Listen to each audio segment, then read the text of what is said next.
Hello everyone, myself doctor Anusha Vinod bus hospital stand. So ఇప్పుడు చాలా మంది ఏంటంటే గర్భవతులు ఎలాంటి జాగ్రత్తలు తీసుకోవాలి మేము అని అడుగుతుంటారు. మెయిన్ గా ఏంటంటే గర్భవతులపైన సోలార్ ఎక్లిప్స్ కానీ లూనార్ ఎక్లిప్స్ కానీ అవగాహన అనేది దానిపైన ఎఫెక్ట్ అనేది పడుతూ ఉంటుంది పిల్లల పైన, గర్భవతుల పైన.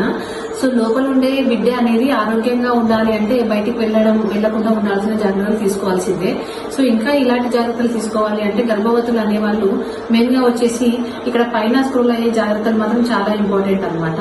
సో ఇది కానీ ఇలాంటివన్నీ జాగ్రత్తలు తీసుకోవడం చాలా వరకు ఇంపార్టెంట్ గర్భవతులు. ఇంకో విషయం ఏంటంటే మెయిన్ గా గర్భవతులే కాకుండా ఇంకో ఎవరైనా ముసలి వాళ్ళు లేకపోతే ఓల్డ్ ఏజ్ ఉన్న వాళ్ళు కూడా ఇలాంటి ఏమన్నా ఆపరేషన్స్ అయిన వాళ్ళు, సర్జరీ అయిన వాళ్ళు కూడా బయటికి వెళ్ళడం మంచిది కాదండి.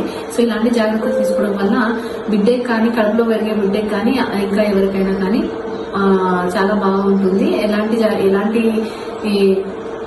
ఎలాంటి తప్పులు లేకుండా నడుచుకుంటారు పిల్లలు, పుట్టబోయే పిల్లలు కూడా. సో ఇవి ఫాలో అవ్వండి, నా పేజెంట్ తప్పకుండా ఫాలో అవ్వండి. Thank you.